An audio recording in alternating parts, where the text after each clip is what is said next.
MA final Hindi द्वितीय प्रश्न पत्र प्राचीन एवं निर्गुण काव्य।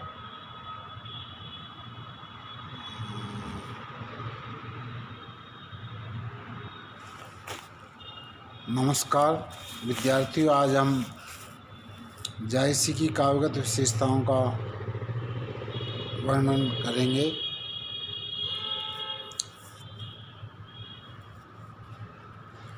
जो जायसी है ये निर्गुण भक्ति शाखा के सर्वश्रेष्ठ कवि रहे हैं और इन्होंने प्रेम के माध्यम से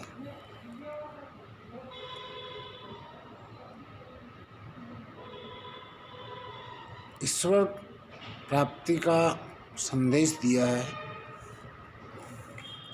उन्होंने हिंदू राजाओं की प्रेम कथा को काव्य का आधार मान करके लौकिक प्रेम के माध्यम से अलौकिक प्रेम या ईश्वरीय प्रेम की ओर संकेत किया। साहित्य में आदिकाल से ही प्रेमाख्यान लिखे जा रहे हैं, जिसमें जायसी ने दोहा चौपाई शैली को अपनाया है। सूफी परंपरा में मुल्ला दाऊद द्वारा रचित चंदायन, कुतुबन करत, मृगावती, मंजन करत, मधुमालती की रचना पहले हो चुकी थी। जायसी ने पद्मावत, अखरावट और आखिरी कलाम रचनाएं की है, लेकिन इनको जो प्रसिद्धि मिली है वह पद्मावत से मिली।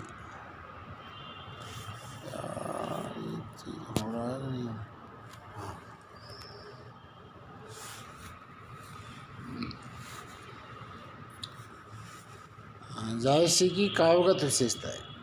किसी भी कवि की हम काव्यगत विशेषताएं देखते हैं तो काव्य के दोनों पक्षों, कला पक्ष और भाव पक्ष, दोनों को मिला करके काव्य सौंदर्य या काव्यगत विशेषता माना जाता है। तो हम सबसे पहले जायसी के भाव पक्ष के बारे में विचार करेंगे। भाव पक्ष के अंतर्गत विषय वस्तु, प्रकृति चित्रण,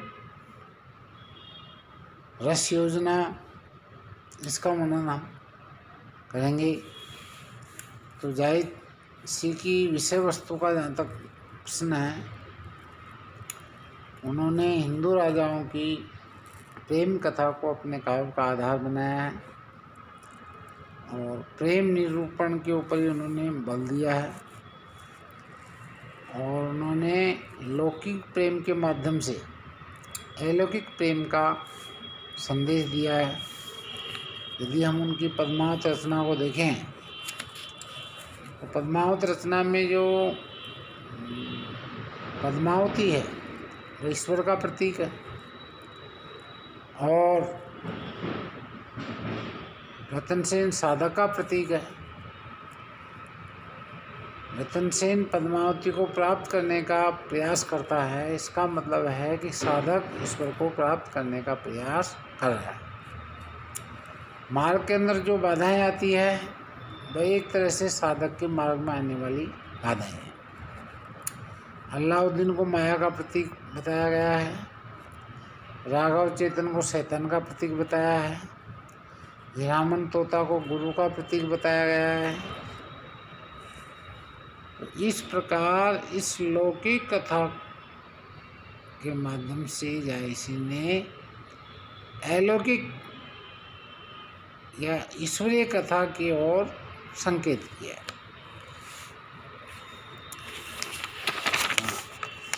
दूसरी बात, पद्मावत की रस योजना की है। तो पद्मावत में श्रृंगार रस को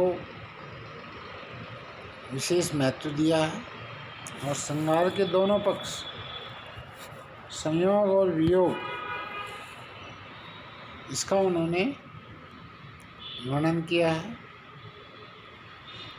इसके अलावा करुण है, वीर है, विभत्स है, भयानक है, अद्भुत है, शांत रस है, वात्सल्य है, इन रसों का वर्णन भी जगह जगह देखने को मिलता है।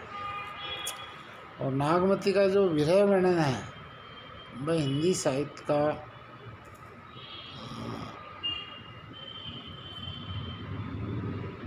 जो विरह वर्णन है उसमें महत्वपूर्ण स्थान रखता है। उदाहरण के लिए एक जगह नागमती कहती है, पीऊ वियोगस बाउर जीहू, पपैया नित बोले पीऊ पीऊ, अधिक काम दाधई सो रामा, हरि लेउ सुआ गयो पीऊ नामा। जायसी ने प्रकृति का आलम्बन, उद्दीपन, रहस्यात्मक, उपदेशात्मक, प्रतीकात्मक, मानवीकरण और आलंकारिक रूप में चित्रण किया है। 6 ऋतुओं और 12 मासा का वर्णन भी उन्होंने किया है। जायसी ने पद्मावत में नक्सिक वर्णन, पद्मावती के रूप सौंदर्य का वर्णन किया है। जैसे नयन जो देखा हंस भा, निर्मल नीर समीर, असत जो देखा हंस भा, दसन ज्योति नवनीर। तो पद्मावती के अलौकिक रूप सौंदर्य के माध्यम से जायसी उस ईश्वर के अलौकिक स्वरूप की व्यंजना करना चाहते हैं।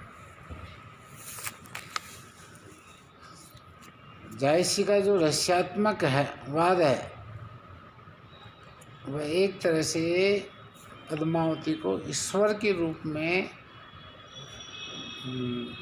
दर्शाने का उनका महत्वपूर्ण प्रयास है।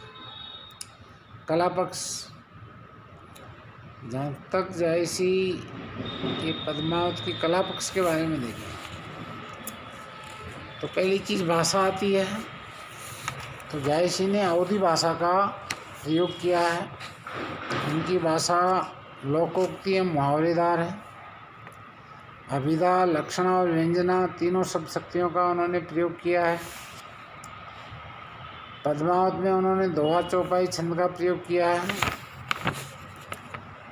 पद्मावत के अंदर उन्होंने सादृश्यमूलक अलंकारों का अधिक प्रयोग किया है। समास, सोक्ति और रूपक अलंकारों ये कवि को ज़्यादा प्रिय हैं, तो ये जगह जगह देखने को मिलते हैं। पद्मावत में कथोपकथन वर्णनात्मक और उपदेशात्मक है। जायसी पर फारसी काव्य का प्रभाव है, इस कारण ऊहात्मक और विभत्स वर्णन है। तो हम ये कह सकते हैं कि जायसी ने पद्मावत की रचना कर हिंदी साहित्य में सूफी काव्य परंपरा के अंदर प्रेम को अलौकिक रूप से ईश्वरीय प्रेम की ओर संकेत किया। जायसी यद्यपि जाति से मुसलमान थे, लेकिन उसके बावजूद भी उन्होंने सांप्रदायिक सद्भाव बनाए रखने के लिए हिंदू राजाओं की प्रेम कथा को अपने काव्य का आधार बनाया। धन्यवाद।